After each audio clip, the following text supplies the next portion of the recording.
Have you ever felt God ask you to do something that didn't make sense at the time? Something scary, expensive, or uncomfortable? But deep down, you knew it was Him. That's exactly what happened to my guest, Holly Brauer, when the Holy Spirit told her to remove her breast implants after 14 years. In today's episode, she shares how obedience led to unexpected healing, what happened when doctors discovered a ruptured implant, and how this journey transformed her health, identity, and faith. If you've been praying for clarity about your own body, wondering how to hear God's voice, or searching for answers that doctors can't seem to give, this one's for you. Welcome to Testimony Thursday on Faith Over Pharma. These are real, raw stories of everyday people who said yes to natural healing and watched God move in amazing ways. Quick disclaimer, nothing you hear today is medical advice, a diagnosis, or even a miracle guarantee, but it might just stir your faith and blow your mind. So go grab your electrolytes and let's get into this week's story.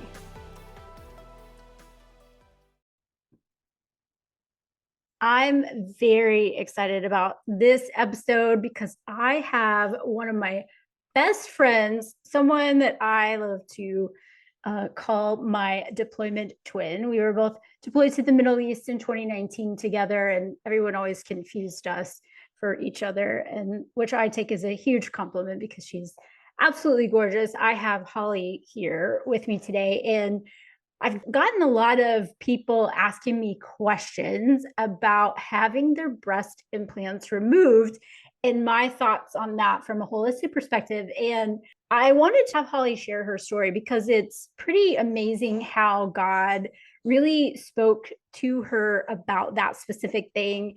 And I just am excited to have her here and share all of that. So thank you for being here. And I would just love if you walk us through your story. Thank you, Susan. It is so fun to be on here with you, and you have changed my life in more ways than you'll ever know. And it all started on our deployment, and that is a whole nother story for another episode. But I just want to say thank you so much. This is something that has been near and dear to my heart, literally. And this is the first time I've been sharing it with the world, and this is the most perfect platform. So thank you for that opportunity. I was deployed in 2008, came home in 2009, deployed to Iraq, and there's a lot that goes on when you're deployed. And when I came home, I just wanted something different. A lot of my friends were getting implants. I had always thought about it, but I never actually did it until after my deployment.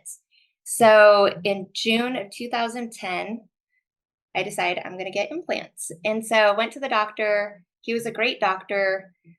Didn't do a lot of research on them because I just thought they're harmless. It's a simple procedure. Everybody's doing it. And so I went, got my implants. For those that are curious, the brand was Mentor. I got under the muscle. They were the smooth gel. So this was back in 2010, before the gummy bears, before all the other fancy ones that came out. And they were great. I had to do a PT test for the military a few weeks after. And I'll never forget the first time doing push-ups. It felt like my chest was going to rip open, but everything seemed fine. And, I healed pretty quickly. So everything was great. Loved them. I had them for 14 years. And I had heard, oh, after 10 years, you should get them checked out. You should get them reevaluated. I was under the age of 40 and I went and got a mammogram done. Everything looked fine. So I didn't think much of it. Fast forward until after this last deployment that you and I went on in 2019. And you were really a big influence in my life, just leading me back to God and back to the Bible. And I mean, that was a really rough deployment. So I really needed to grasp onto, and follow the Lord. And so I really started my journey. We came back from deployment, moved to Hawaii. And that's when I was always into health and fitness, but that's when I really got into it because I wanted to, start trying to have a baby and be super healthy about it and not do the BPAs and all the things that you learn about kind of as you get older. And I will never forget, we lived in Hawaii, and then we moved to DC a year later, and then a year later we moved to Japan. And I remember the last few years, I wasn't feeling great. Now, 7 years ago, I had two really good friends tell me about breast implant illness. And it didn't apply to me. All the symptoms they said, I just kind of pushed it off. No, that's not me. Mine are great. I'm happy with them. And didn't think much of it until I moved to Japan and I started noticing little symptoms kind of throughout, the years that would just kind of pile up on each other. And they weren't, they weren't that drastic to where I needed to go to the doctor or anything. But I started noticing my hair was falling out. And I'm talking like in chunks. And so that was one sign where I was like, okay, well, maybe, I need more vitamins or, something like that. And then I would get these rashes on my legs, and they were very sporadic. And I had really dry, itchy skin. Just all these little things. I'd wake up in the morning, and this is when it started kind of getting a little more noticeable. Is I would wake up in the morning with major brain fog, and I couldn't focus. It would take me hours to kind of get started throughout my day, and I had very cold hands and feet all the time, cold extremities, to where I hated going to the cold because I was so miserable. But what really, really hit me is I was sitting on my couch and I was so fatigued that I had no energy. And I'm usually a very energetic person. I'm very active. And I just remember sitting there thinking, like, what is going on in my body? What is it trying to tell me? Do I need, to go get checked out? Is it different supplements, this and that? During this whole process, my husband and I, we were trying to get pregnant.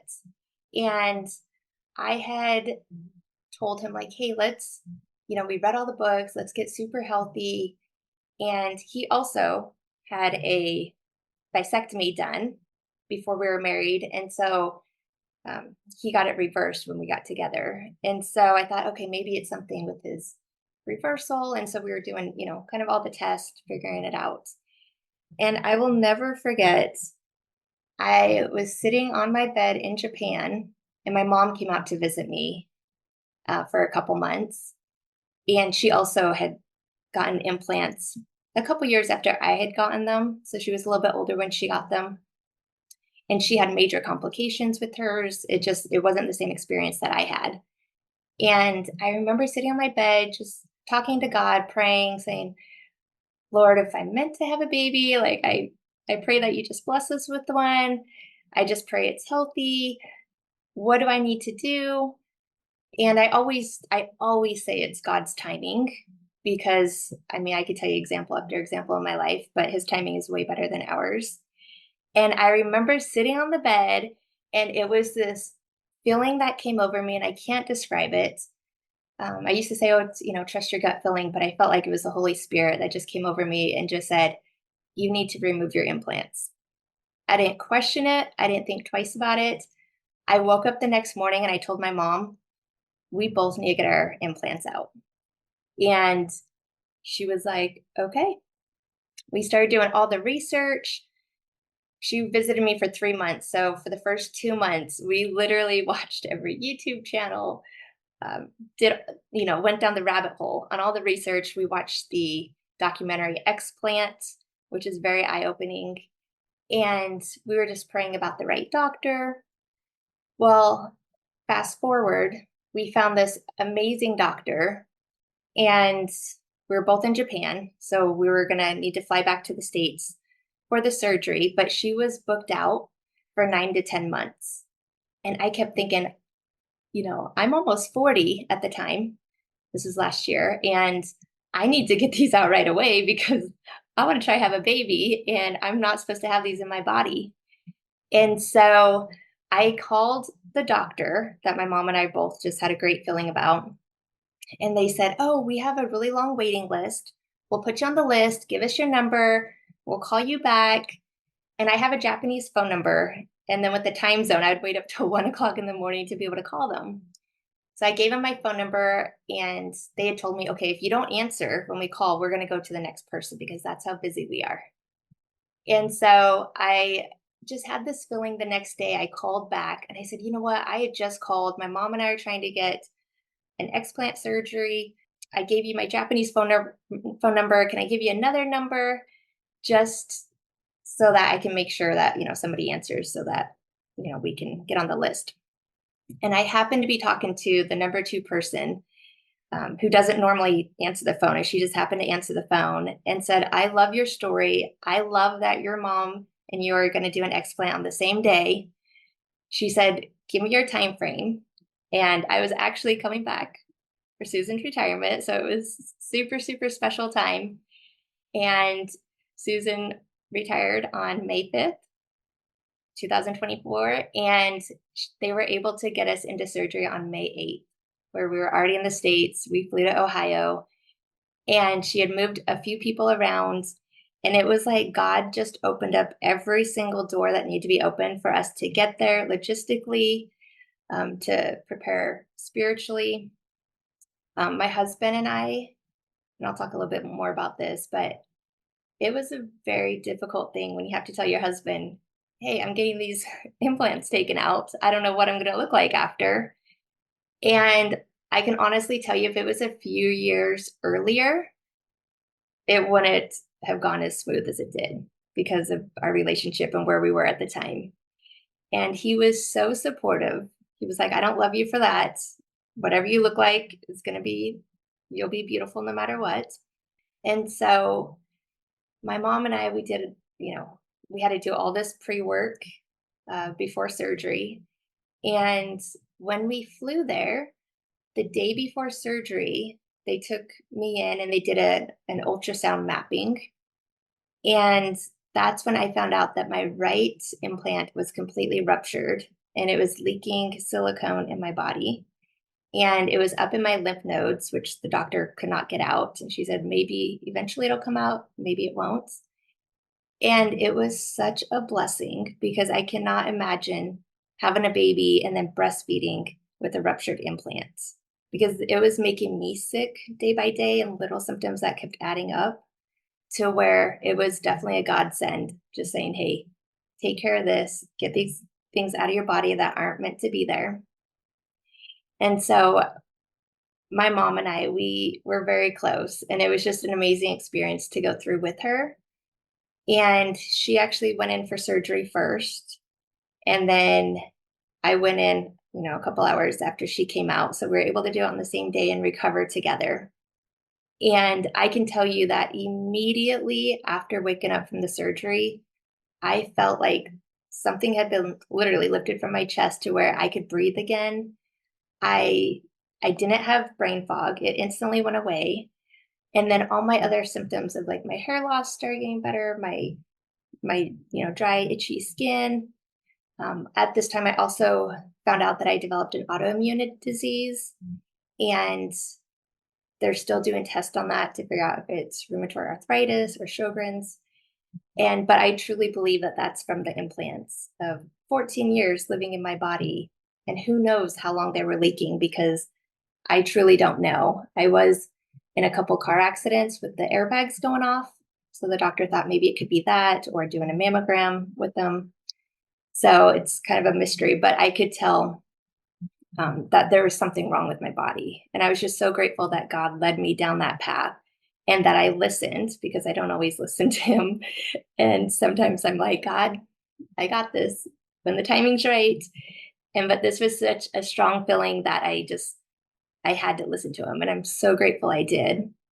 And so it's been a year and a half, and it's been a journey. And everybody, is, if you have implants or if you're thinking about them, it's a journey, and it's your timing and God's timing. So that was just my experience. Wow, what an incredible story. I think we can all probably relate to times in our life when the Lord's asked us to do something that maybe we don't want to do for whatever reason. It's scary to have a surgery. We don't think anything's wrong. I'll get to it. That's a very common thing when the Lord is asking us to do something. and we kind of want to meet him with, like, no, I can't do that. But it sounds to me that that was just like, you didn't really have that. You were like, okay, if this is what we're doing, it was such a strong feeling that you went for it. If somebody's listening and they're in that crossroads of the Lord's strongly asking them to do something, but they're not in that obedience stage quite yet, what would you tell them? It is very difficult to try and do things your way when you know that's not the path that you should be on. But it's also very difficult to go the opposite way when, God says, "Hey, the plans that I have for you are way better than what you think you want."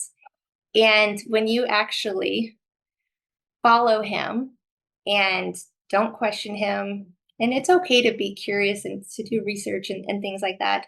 But when you have that strong feeling and you're like, okay, this is where I need to be, it's an incredible thing on the other side, way better than you can imagine. And so I would say my number one thing is to always pray about it. My mom always told me, when you're stressed out or worried, like you could pray about it or you could be stressed about it, but you can't do both. And so I've just learned to live my life like, let me just pray about it and God will lead me to where I need to be. And it's not always an easy road. It's not always, what you want at the time. But in the end, it's always better than what you expected. Man, that's so good. I'm curious because I know that for somebody that maybe this is their battle, they're, thinking about getting it taken out, but they're worried that maybe they're going to have body image issues or, if part of their identity.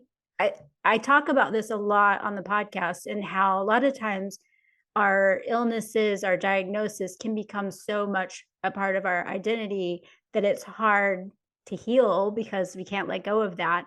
But even in the same sense, implants aren't necessarily, they could be an illness, I guess. But if it is part of your identity and that's, for whatever reason, we all have different reasons why we get them or whatever. But what did you struggle with body image or your identity?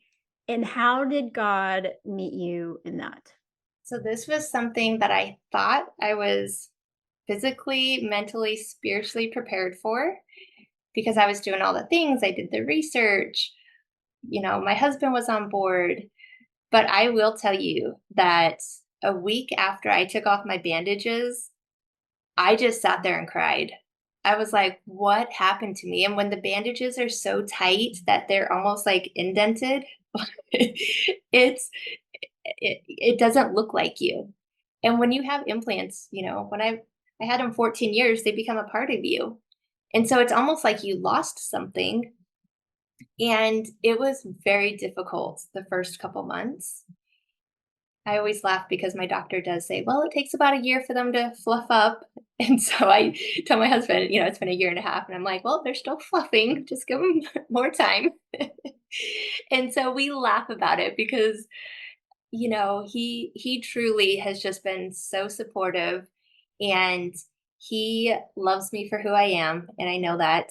And I feel like if you can love yourself for who you are, who God created you to be, then you don't have to worry about anything else. It doesn't matter what anybody else thinks. And I can tell you, I'm so much happier without them. I feel so much better without them. And, at the end of the day, like it's about you, and how God created you. So it did take a few months. It was a shock. But I would say to anybody that's going through the process to just pray about it. And, even if you think you're prepared for everything, it might still be a shock, and that's okay. It just takes time. And then you begin to live with kind of your new you. And it's just a beautiful thing.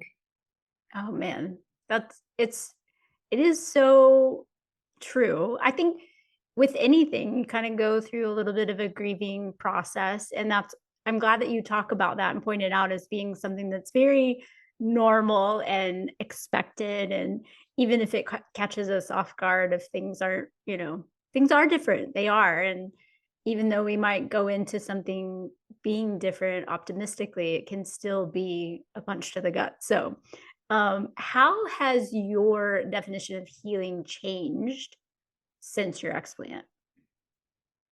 So I approach this from a holistic standpoint, and a lot of this stemmed actually from you, Susan, and everything I've learned from you, from your vaccine injury to, you and I went through the whole COVID vaccine, fighting that, battling that in the military together, to just fighting for what's right for your body. Because you can go to every doctor out there and they can all tell you something different for what they believe you should do, but you know your body better than anyone else. And so when you put your health first and just listen to your body, listen to what God's telling you because he did not make a mistake, and just follow him, follow his path, pick up his cross, follow him. It doesn't matter what the world says. You will just be so much happier. So good and so true. What do you wish that more women knew? Maybe not just about, breast implant illness or explants or all of that, but about really listening to God when He's asking them to release something. So that's a really powerful message from God. I mean, he designed you, he knows what's best for you.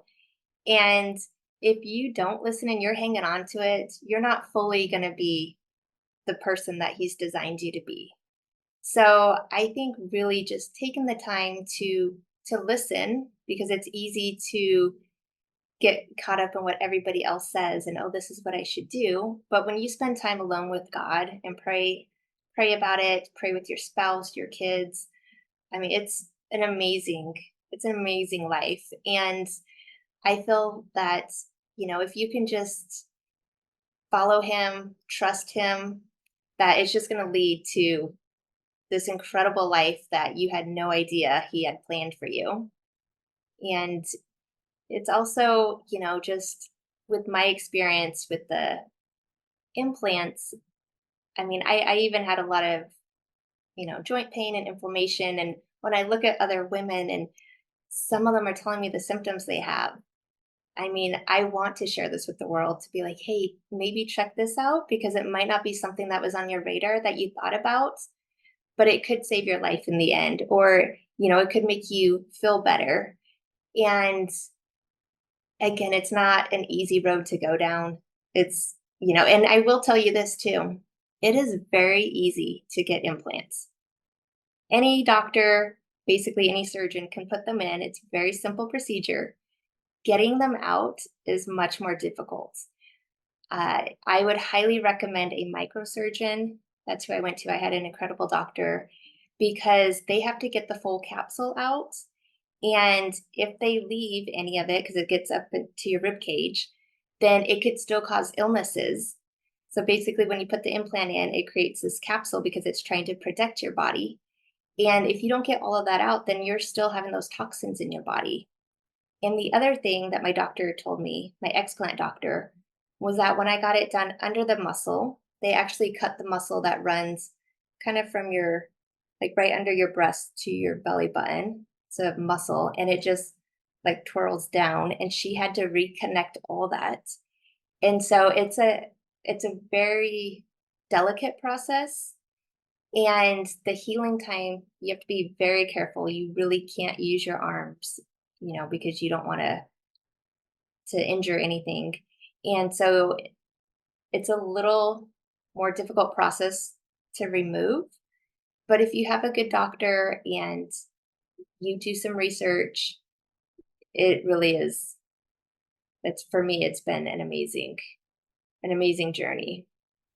It's so good and it's so powerful how when we do tune in and listen, and I love that you brought up that God didn't make a mistake when he created our bodies. And I think that this is one of those things like our culture has told us that the, definition of beauty is this one thing.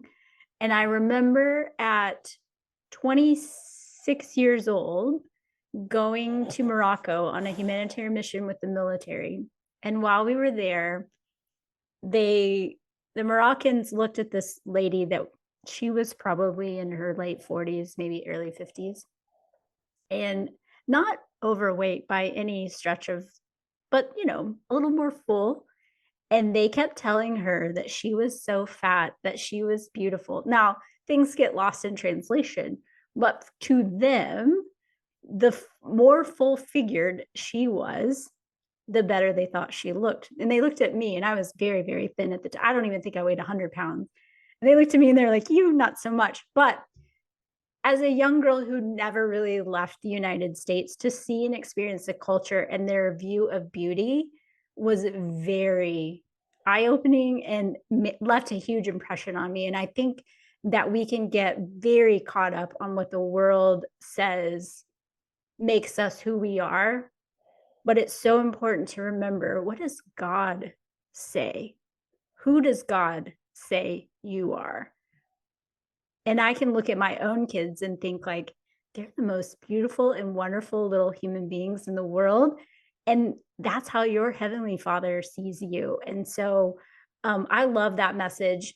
Is there, and I know somebody's listening to this and like, okay, I'm going to need to know your doctor's information, how, like what communities, what rabbit holes did you go down? How can somebody get in touch with you if they are having questions about that? Yes, absolutely. First of all, I love that you brought that up about, beauty's in the eye of the beholder. Because I just have to share, living in Japan, it is so fascinating because here in the US, we're always trying to get tan. We're laying out in the sun, we're bleaching our hair. And in Japan, they are covering up their skin, they're using umbrellas, they use these whitening lotions for their skin. It's so fascinating. And so, yeah, and back in the day too, if you were more plump, it meant you were wealthier because you had money to eat. And so it is interesting that our culture, they design what you should look like on a magazine, and that's what the world says you should look like. And that's not at all how God designed us. So I love that you brought that up. Yeah, for anybody that has any questions about this, because I truly love talking about it. And again, not everybody is going to be ready to go down this road. And that is perfectly okay because I wasn't ready 7 years ago when I learned about, what breast implant illness was. I didn't even know it was a thing. So when it was time for me to go down this journey, I did a lot of research. I actually found some really good supportive groups on Facebook. If you just research breast implant illness, you'll find some groups. They'll talk about some of their doctors, their experiences. Really, that was kind of my support because I didn't really have, a lot of other people I could go to. And but I'm so happy to answer any questions and share, who my doctor is if anybody has questions like that. But you can reach me on my social media. My Instagram is Holly_financial fitness, HOLLY. And again, I live in Japan, so if I don't get back to you right away, a little bit of a time difference. But I'm more than happy to answer any questions, or if spouses have questions. I've had husbands reach out to me saying, "Hey, my wife is thinking about this. Can you talk to her?" And absolutely. So I love to help any way I can.